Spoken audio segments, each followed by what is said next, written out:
So we're so grateful that you're here.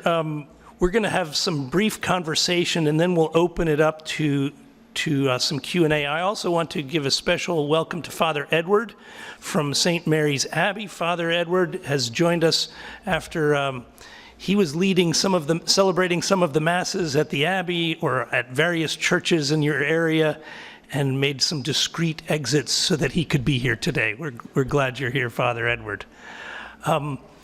So we were talking a little bit about the synod. I want to ask you about that, but I also want to ask you just about what do you do at the Vatican? What is a typical day in the life like at the Vatican? There's a priest I know in Ireland who looks at clergy who aren't parish priests and looks with them slightly sideways and says, "How do you put down the day? How do you fill the day?" Well, I work in an office, so I'm kind of an ecclesiastical civil servant, which sounds really boring. But our office is just down the street from St. Peter's. It's on the Via della Conciliazione. So it's one of many Vatican departments, and it's in a block that houses a number of departments. We're a small enough group. We're led by our prefect, Cardinal Kurt Koch, who's Swiss. We have an Archbishop Secretary called Flavio Pace, and then we have a number of officials from different countries around the world, and we all have different families of churches or denominations that we liaise with, relate to, keep an eye on, are kept an eye on by. So we have a French Dominican who looks after the Oriental Orthodox churches. We have a priest from the Czech Republic who deals with the Byzantine Orthodox churches, the Slavic. We have an Italian priest who deals with the Greek Orthodox churches. We have a German, also a Benedictine, who deals with the Lutherans and Mennonites. We have a Colombian who deals with Baptists and Evangelicals and Disciples of Christ. And we have a Polish priest who deals with all the international bodies, the World Council of Churches and the Global Christian Forum. And then I look after, if that's the right word, Anglicans, Methodists, Salvation Army at the moment. And because our Reformed Church's desk is currently vacant, I also deal with the Reformed Church's office in Rome. So then I'm also responsible for the Week of Prayer for Christian Unity, and that is prepared every year jointly by our office and the World Council of Churches in Geneva. So each year a group of Christians in a different country prepares the materials, and then an international group spends time with them finalising it, and that group is appointed by our two offices. And so just after I get back to Rome next week, I'll be leaving 2 days later to go to Armenia to work on the Week of Prayer texts for 2026. Then if bishops from different countries, when they come to Rome to meet the Pope every couple of years, formally as a group of bishops, as a conference of bishops, they will visit the various departments. And so when they come to our office, if they're from an English-speaking country, I will meet them with the prefect, and we'll talk about the situation in their country.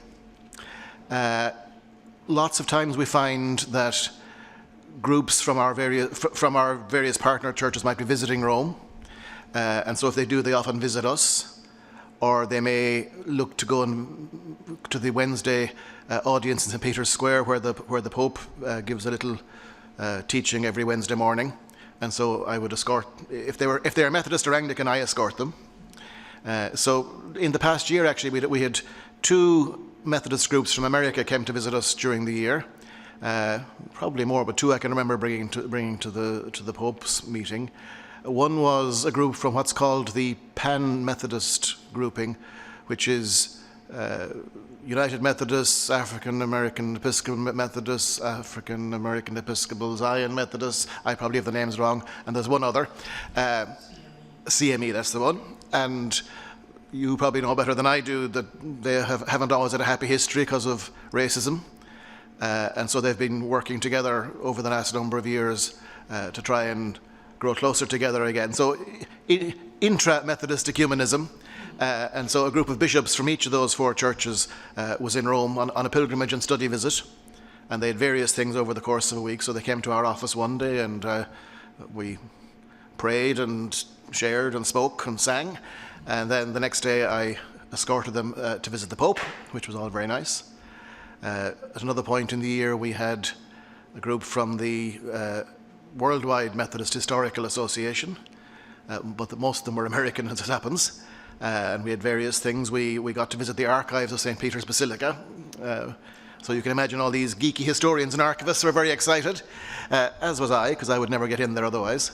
And again, we also then got to see the Pope. It was, I thought I was going to die, because we were sitting in the front row, and so after the general audience, the Pope was being rolled in his wheelchair up and down the rows to greet certain groups of people, and this group was one of the ones that was going to get to meet him. And as he's getting near our row, one of them took out a John Wesley bobblehead doll out of her handbag. So that was Ashley Bogan, who's the General Secretary of the Archives at Drew. That would be she. Yeah. And I said, oh, I'm not with those people. I'm not with those people. And so she's kind of waving this thing. I said, oh, stop. I really don't know these people. But as the Pope was coming closer, his assistant, who has the list of people, said, these are Methodists. So he obviously did the sums, heard these are Methodists, saw her waving the doll and said, ah, John Wesley. So the moment was saved by the fact that the Pope thought it was hilarious. So I relaxed. So this is the kind of things I do. Apart from the really serious meetings and working on theological documents and trying to sort out all the problems in the world, a lot of our work too is hospitality and meeting the people who are from our various partner churches when they're in Rome, helping them to navigate things in Rome, and just being welcoming. So it's a nice combination of some real scholarly work, some normal hospitality, some diplomacy, a bit of all three put together. And so yeah, it's good. Wow. Your day is never done, is it? Well, the day gets done, but the work is never fully done, obviously, or else if our work was done, we'd be out of business because we'd close down. But it is exciting work to be involved in. So for those of you who may not be familiar with Methodism, and I don't expect everybody to know about Methodism, this was something that John Wesley was instrumental in founding. He was an Anglican priest, a Church of England priest, and he wanted to reform the Church of England. He did not want to start a denomination. He wanted the Church of England to be more faithful, and so he was taking the gospel out to the people, out to the coal mines, out to the town squares, to let them know God loves you too. And they couldn't afford to go to church. They were working 7 days a week. They didn't have nice clothes, and so John Wesley was seen as somewhat gauche by taking the gospel and the priestly function out to the people. And at the World Council of Churches, we were both at the World Council of Churches meeting in Karlsruhe 2 years ago. I had 2 conversations with the Archbishop of Canterbury, and at one of them he said, knowing that I was United Methodist, he said, it was our biggest mistake to let John Wesley go. We should have found some space to let John Wesley do what he was doing, because we actually need that kind of reform. I'm so grateful that Pope Francis recognized the bobblehead. And I've been reading the text that was published in 2022 that was given out in Sweden. You were a part of that? No, that was all done and dusted just before I started. Okay. So you're working on the next yes. revision. But in that, there's some remarks from Pope Francis, and apparently at the 50th anniversary of Methodist Catholic dialogue, he began by saying to the Methodists, we have been in conversation for 50 years, if not longer, but in a very specific way for 50 years, and we know you, and we appreciate you. We know each other. And it was such a fraternal thing to say.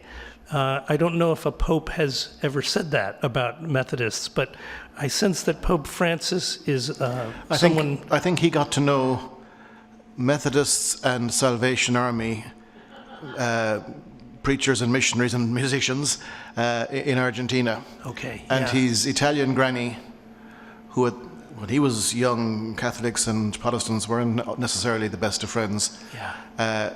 But he tells, it gets a bit confusing because sometimes it's a Methodist and sometimes it's a Salvationist, but I don't know which one it actually was, but because he's told it both ways. That they were preaching in the street and somebody kind of said, oh, and his grandmother said, they are good. They preach the gospel and they serve the poor. Wow. So he has been conditioned from his youth, from his wise old Italian nonna, to be open in that way. Ah, that's beautiful. That's beautiful. Tell us a little bit about what's happening at the Synod. Now, just a brief primer. When I first heard about the Synod on synodality, to me, it sounded kind of like the Department of Redundancy Department. Yes, talking about talks. But synodality, it was also written about in that Catholic Methodist paper, is walking with. It's a journeying with, a pilgrimage with. And I first heard about it when Brother Alois of Taizé was invited by Pope Francis to speak about synodality. It was maybe 4 years ago. And Pope Francis said, Taizé, you know about synodality. You do this all the time. Every week, 3,000 or 4,000 young people from all over the world come together and have conversation and friendship and working together and eating together and worshiping together. And so that's when I asked my priest friends at St. Patrick's and St. Vincent Martyr, hey, I just heard about the synodality, and they had not yet heard about it because the bishops in the U.S. some of them were not always very supportive of the synod on synodality. But last year it started for the month of October, and it started with a Taizé prayer in St. Peter's Square with all different denominations praying together, which I don't think had ever happened before.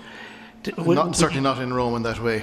Tell us about it. So, how not to say everything or try to say everything and talk for 25 minutes.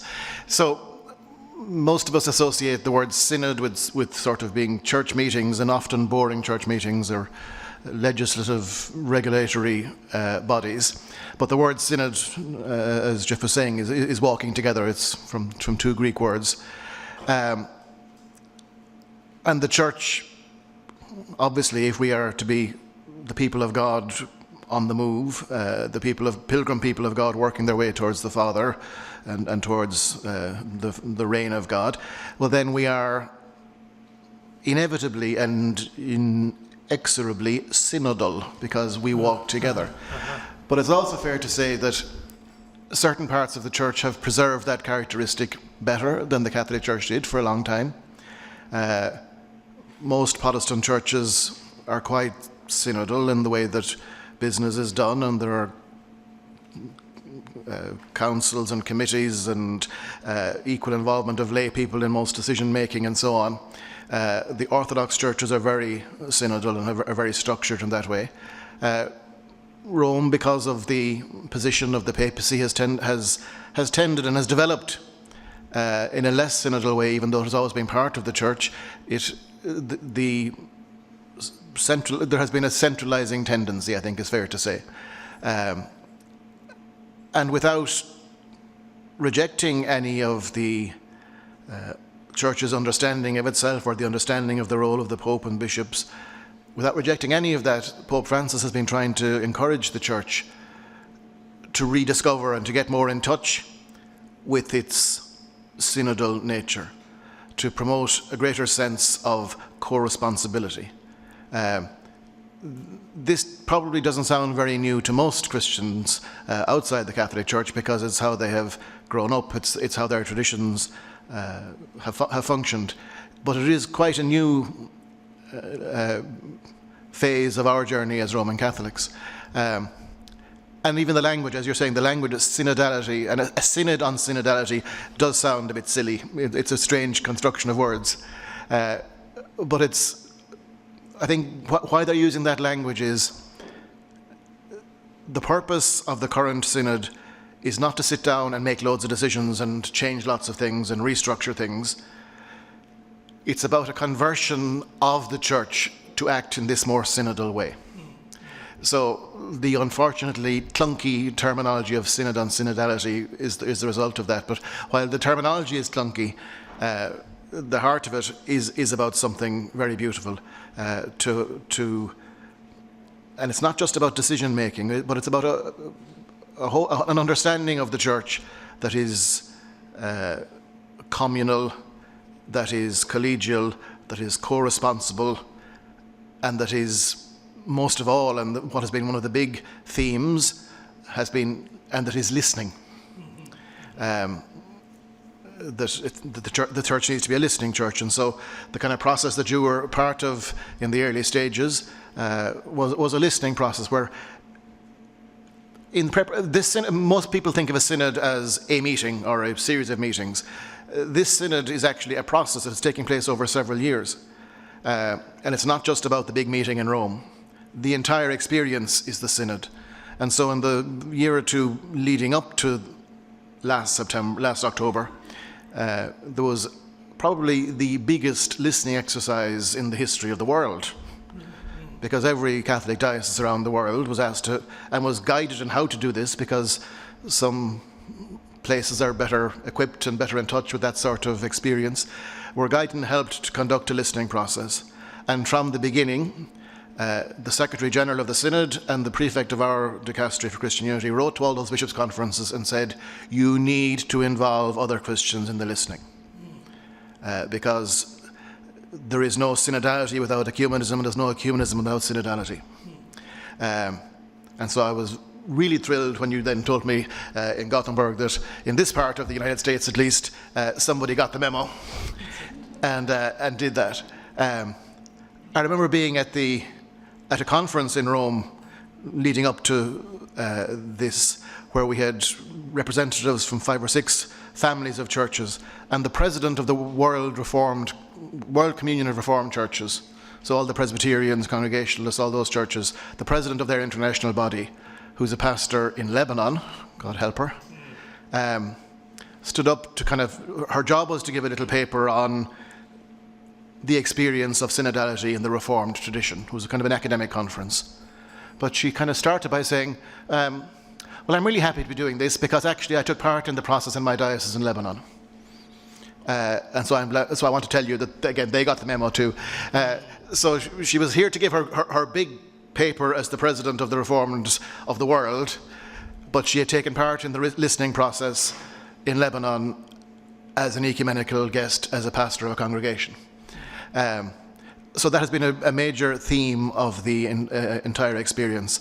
So then the first actual meeting took place. It was originally going to be just a month last year, but just before it, the Pope changed his mind and said, no, we're going to have two sessions, one synod, 2 sessions. So there's last October and this October. The other big change in it from our perspective, which probably seems like the most obvious thing in the world to a Methodist, is that it's the Synod of Bishops, and up until this time last year, only bishops took part in these synods. There was a kind of synod had started in the 1960s after the Second Vatican Council, but only bishops took part. Or if there were others present, they could maybe contribute, but they weren't active members and they couldn't vote. This time around, even though it's still called the Synod of Bishops, about, I think, 1/3 of the members are non-bishops, which is it's terrible to define somebody by what they aren't, but they're priests, they're religious, they're lay people, but they're not bishops. Because again, if you're trying to foster a sense of co-responsibility in the church, well then different states of life in the church, different gifts, vocations, charisms in the church need to be at the table. The other big change was normally the synod took place in a kind of an auditorium where the Pope sat down in the very front. It was kind of tiered seating, very steep room. And the Pope sat down in front, and the Eastern patriarchs of the Catholic churches sat in the front row, and the cardinals sat in the next 2 rows, and the archbishop sat in the next 2 or 3 rows, and the ordinary bishop sat in the final. It was very hierarchical. And everybody had a place, and there was a place for everybody. This particular synod, they're meeting at round tables, and they're mixed up. I don't mean in the sense of being confused. I mean that you could be beside a cardinal, or you could be beside a catechist from Ghana, and you don't know until you arrive who you're going to be in your group. Now, they are groups for different sections, but totally mixed. That has been quite a challenge for some of the more clerically minded members of the Synod, particularly when in some groups they decided at the start, we're going to use first names only here. Because some people, if you ask them, what's your name? Well, my first name is Ure and my second name is Eminence. So some have had to get used to that. It's a spiritual event as much as it is a council or a synod, in that it's framed very much by prayer. They began last year's month of meetings, first of all with that extraordinary event in St. Peter's Square that I'll get back to, but then with 3 or 4 days of retreat. So after that wonderful event in St. Peter's Square, they all got on buses and were bussed out of town to a retreat house where they spent the next 3 days in prayer and with inputs from an English Dominican, Timothy Radcliffe, and an Italian Benedictine nun, Mother Angelini. I can't remember her second name because she's just referred to as Mother Angelini. And so that kind of gave context to the whole experience, that, again, we're not just here for meetings. We're here to discern, to listen. The way they conduct the sessions at the tables, they've used a method that's called conversation in the spirit. And again, it could sound like a very mechanical thing if it's run badly, but when it's run well, and of course they had trained facilitators for all of the tables, everybody speaks. Everybody's given 5 minutes. If they have 10 minutes worth of stuff to say, tough, they got 5 minutes. It doesn't matter if you're head honcho in a big Vatican office, your 5 minutes is up, bang. And everyone speaks first, and then there's silence and prayer, and then there's a chance to everyone speak again. Not necessarily saying, I want to come back to you, because that sort of starts kind of a conflict or a adversarial. So it's all about listening, reflecting, speaking.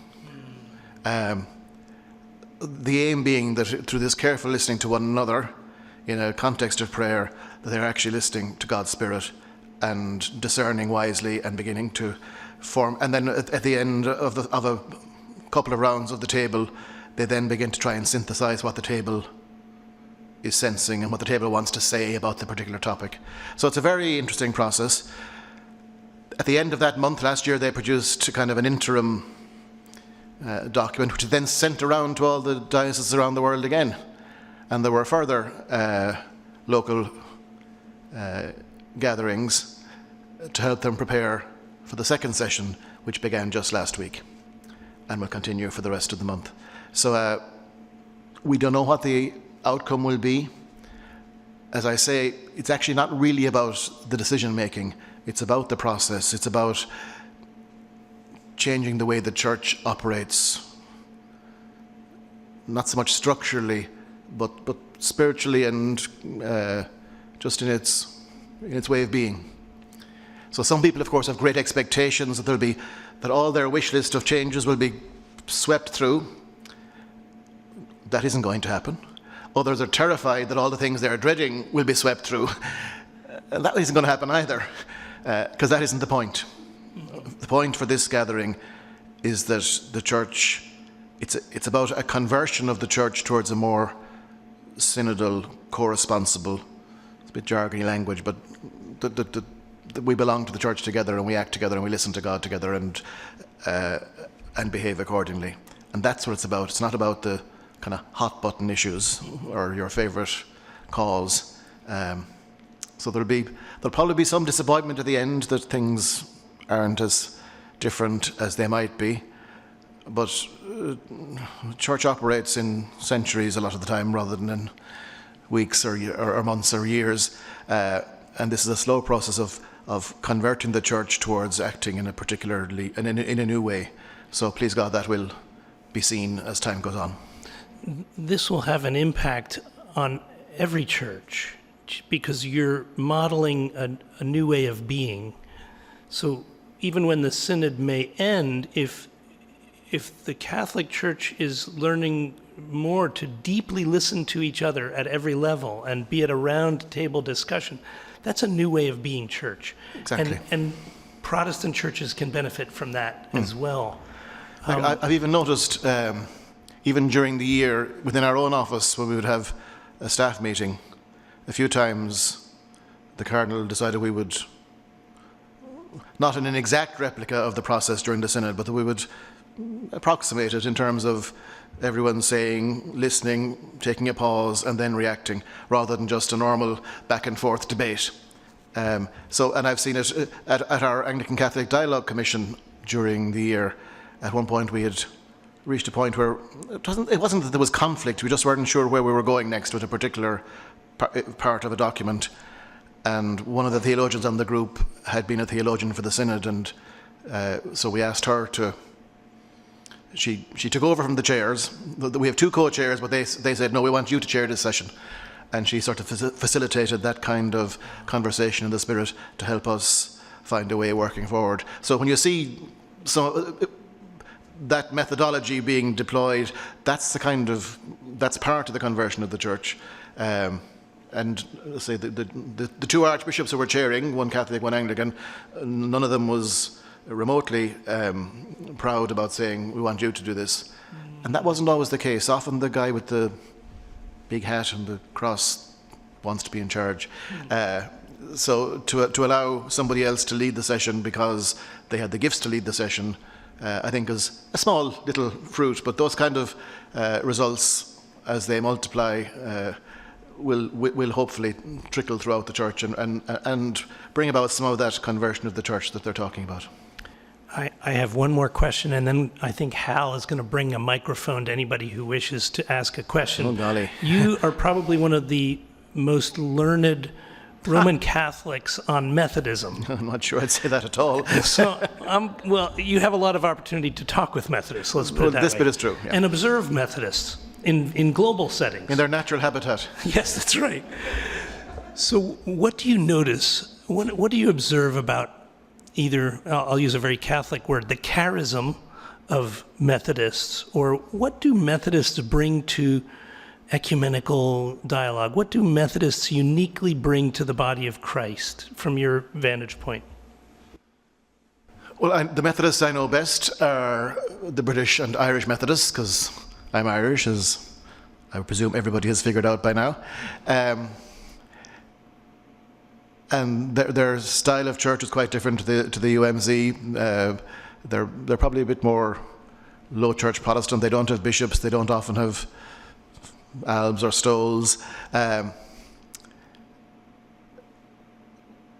But they sing Charles Wesley hymns, probably more than you do here. So when they speak of Methodists singing the faith, which is the name of the hymnal they use actually in Britain and Ireland now, that has been very clear to me. I spent 2 years living in a seminary in England that was not Catholic. It was Evangelical Anglican and Evangelical Methodist. And I was a Catholic monk.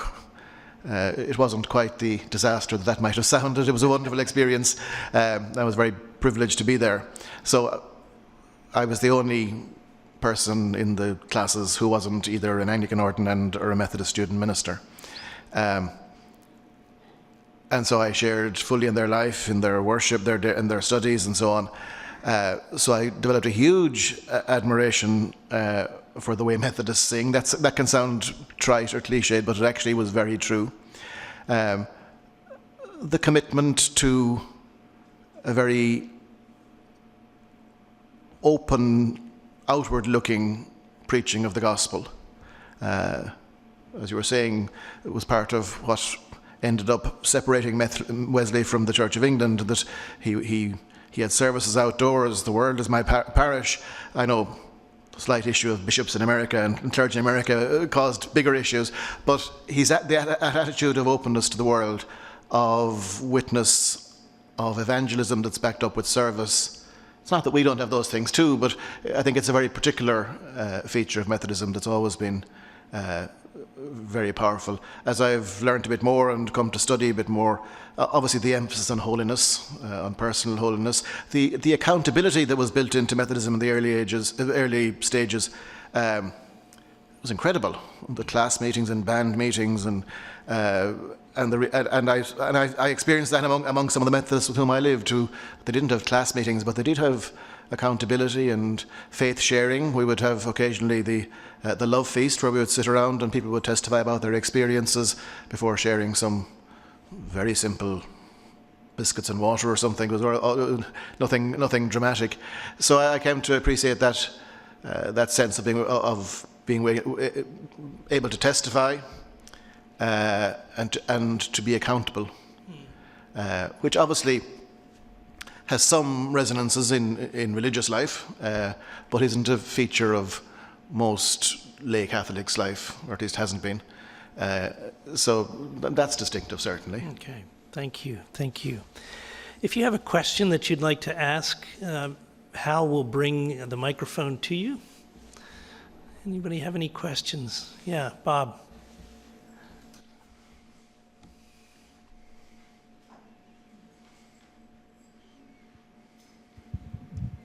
Father, thank you for joining us. Thank you. It's terrific that you're here. The question I have is that in places where Methodists and Catholics and others have common interests, I wonder if there's ways in which that is being pursued. For example, are there ways in which UMCOR and Catholic Charities, if that's the right name, are cooperating or could cooperate and foster our unity of spirit that way? I think that is a very important point.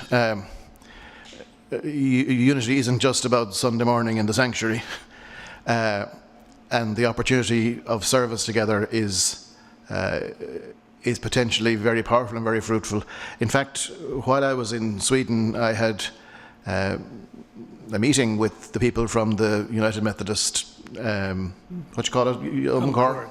United Methodist Committee on Relief. Yeah, their Committee on Relief and also their Committee on Mission, about opportunities for cooperation and about how we might assist them to get in.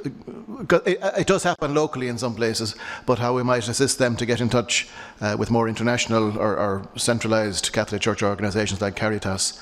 So in fact, we've started doing some preliminary work about trying to make those connections. But I think it's easier to make those connections locally. And I think you often see that with churches at Christmas time and so on, where they will often do charitable work together. But yes, it is an important dimension of Christian unity, absolutely. So some of you may know this, but for the last 4 years, we've had the Chatham community food distribution come through our back parking lot here. And we've been serving anywhere from 50 to 60, 70 families every week.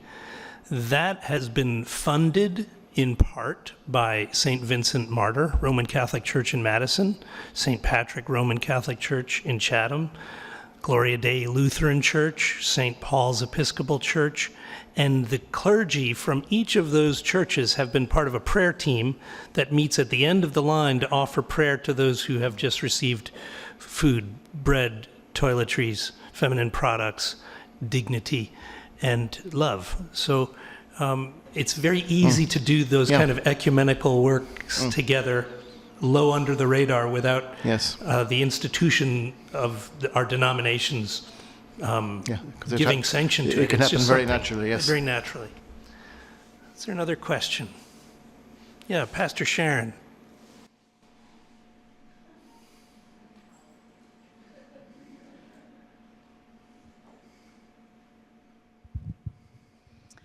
A couple caveats before the question. Pardon my possible ignorance, but OSB, after your name, I believe is Order of St. Benedict. Is that? Got it in one. What? Yes. Correct, yes, okay. And also I came in late, so pardon if you've already discussed this, but I was at a leadership conference recently online, and one of the speakers is a well-known Methodist scholar, has written many books, is a professor of Methodist studies, and come to find out, I learned that he is also he's an ordained Methodist elder, and he is also a Benedictine oblate. And I wondered, so I found this rather shocking, but also very cool. Yeah. And I wondered what familiarity you might have with this, and if you could speak a bit to that. His name is Paul Chilcote. Yes, I've heard of him. I don't know him, but I've heard of him. In fact, somebody gave me a book by him a few weeks ago that I haven't managed to open yet, because he was a Benedictine oblate, and thought I should read it. Just to explain what a Benedictine oblate is that... I left out one part that I wanted to say. His whole talk was comparing and talking about the similarities between Benedict and John Wesley. Yeah. So, okay. So, just to explain how is an ordained Methodist elder a Benedictine oblate? Well, not every Benedictine monastery in the world is Catholic, is the first thing. There are certainly Anglican Benedictines, there are certainly Lutheran Benedictines, as in communities where the whole community is.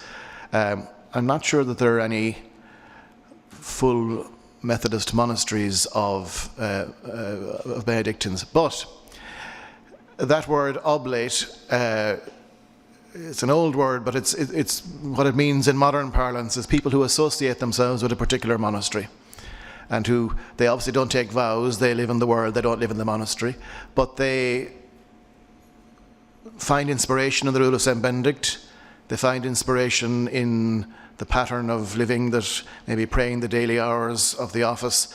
They probably sometimes pray a simpler form.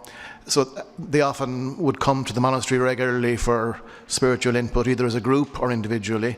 So most monasteries have oblate communities in various shapes and sizes. As I say, some are very active and they come maybe once a month.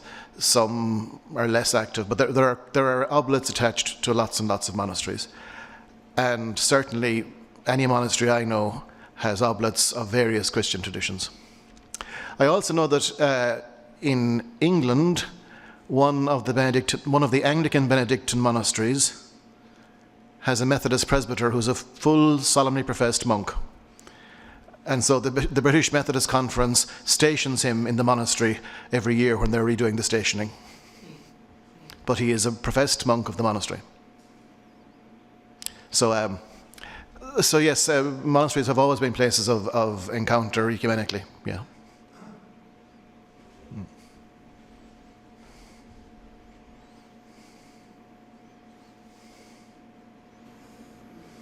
Hal, you're going to get your steps in today.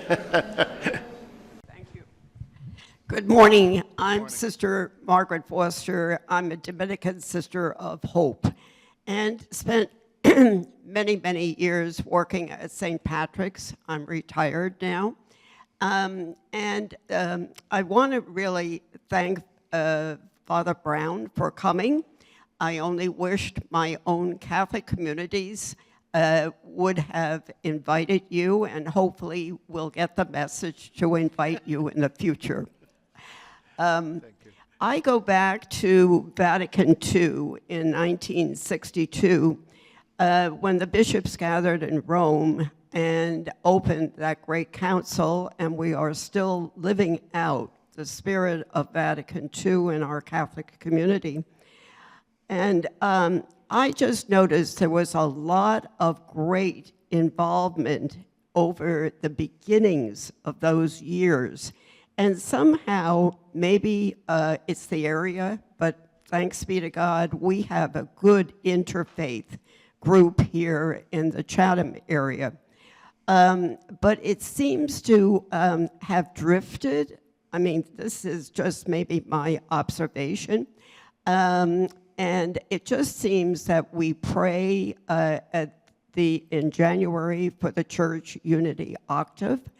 And I was wondering, Father Browne, I don't know how much you know of the American experience.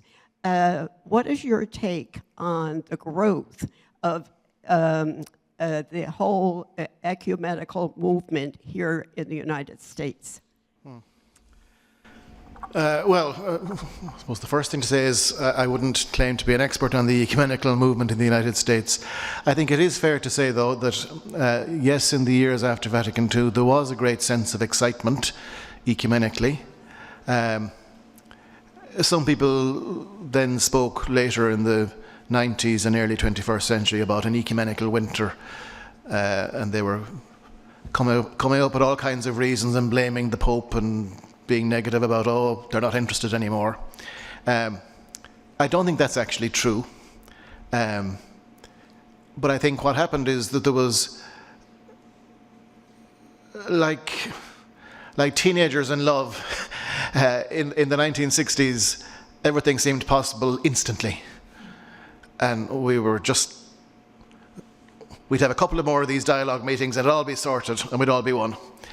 And that didn't happen, because as they got to know one another more deeply, if you really respect somebody, you don't try to ignore the fact that they have some positions that are different. And so the sort of speed and glee, I think, in the ecumenical movement, the speed slowed down and that took out some of the glee, because it became very hard work. And often when there's only very hard work, only those who are really keen on the project will stick with it, and others will kind of say, here, and kind of check out a little bit. So I don't think that anybody decided that it wasn't a priority. I think just as the process went forward and we took it more seriously, it just slowed down, because it's slow work. Of course, there are examples in places where some leaders are more encouraging and more interested than others. And I don't have enough experience really of the United States, but I know that some people used to give out that the Pope John Paul wasn't. He was incredibly ecumenically involved and committed. He wrote one of the most important ecumenical document of the Catholic Church since Vatican II was his letter called Ut Unum Sint, that they all may be one, where he very humbly said, I want all of you people to tell me how the papacy can be more acceptable.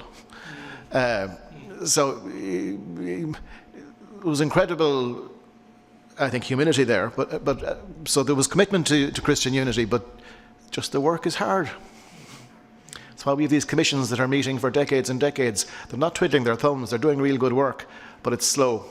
And often then the problem is that some of this institutional work that takes place centrally or internationally is not very well known locally. People locally are doing things together and kind of saying, well, what's the problem? We're all friends, we're all brothers and sisters.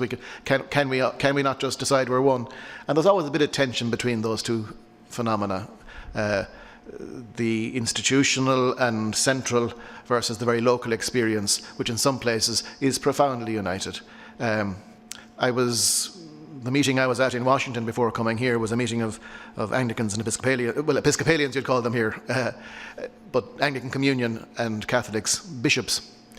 And we had an Episcopal Archbishop from South Sudan, which is a country, obviously, it's one of the newest countries in the world, but a country that has suffered hugely. But when they say the church there, they don't mean, he doesn't mean the Episcopal Church, and the Catholic bishop doesn't mean the Catholic Church. They mean all of us. They speak as one. They attend all of one another's ordinations. I know another bishop from South Sudan,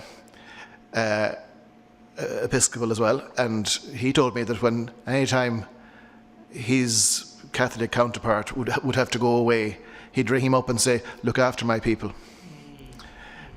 So there can be amazing experiences locally, which isn't matched sometimes by what happens centrally or internationally. And there'll always be some tension there. But I think, the work is complicated. And thank you again for raising consciousness about the Synod on synodality. My hope and prayer, as the Pope is gathering now in Rome with a group, that it'll filter down to the local parishes, and we will be able to experience these groups of listening sessions, You know, at this point, I don't know how much impetus it has affected, you know, the American church. You know, there are areas where it's beginning to take root, and there are areas we don't hear anything. Yeah. So it seems to be a slow process, and it just begs, I guess, for all of us to be patient. Thank you. Yeah, thank you. Sister, thank you for asking that. Let me just give you one more sign of hope and how the synod has already begun bringing fruit. When we gathered at St. Patrick's and at St. Vincent Martyrs, clergy women were part of that conversation. And they were able to say to their colleagues, the priests who are friends, you know, it sometimes hurts us when mayors and fire chiefs and police chiefs call you guys to say the civic prayers at a Memorial Day gathering or a Labor Day gathering or whatever. And one of the priests said, you know, I hear your pain. I didn't know that. We're so used to everybody just asking us to do things that we didn't know that clergy women were being overlooked. After those conversations, the priests, Father George, who's no longer at St. Vincent Martyr, Father George and Father Bob would say to the police chiefs or the fire chiefs or the mayors, why don't you call one of the clergy women and ask them to pray? So there's already fruit happening on the local level. And that's one of our first conversations. I said, please tell Pope Francis it's already working here. So let's take one more question, and then I have a brief gift to present to Father Martin. Any other question? Should we go right to the gifts? So some of you saw a Facebook post that had a picture of Father Martin with Pope Francis, and the title was Vatican Official to Speak at the United Methodist Church in Chatham. And we started getting phone calls with great excitement. The Pope is coming to Chatham United Methodist. Sorry, folks.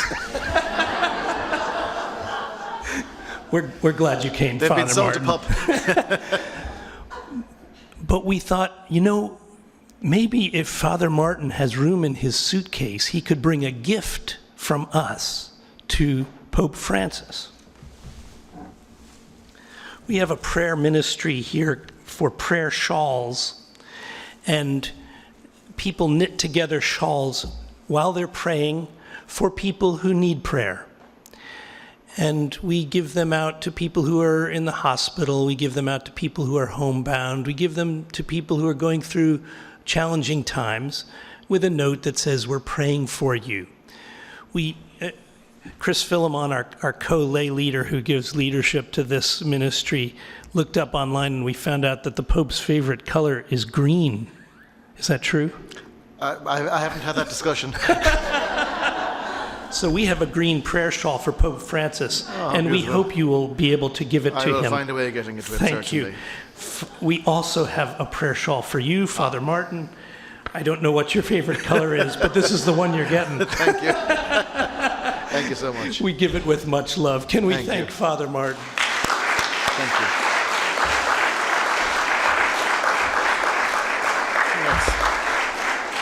That's very lovely. I would be remiss without bringing greetings from my bishop, Bishop Cynthia Moore Koikoi from the Greater New Jersey Conference. She was part of that group that came from the Pan Methodist. Okay, wonderful. Well, she sends her greetings to you. She wished she could be here, but she's in various places on a Sunday morning. She sends her regards and her blessings, as does our district superintendent.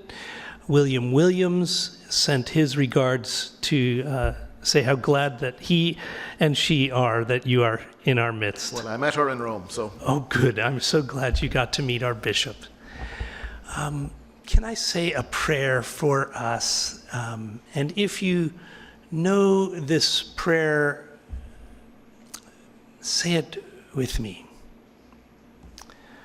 Pour out your Holy Spirit on us gathered here, and by your Spirit make us one with Christ, one with each other, and one in ministry to all the world. Amen. Thank you all for coming. Thank you. Thank you. It's such a pleasure. Thank you.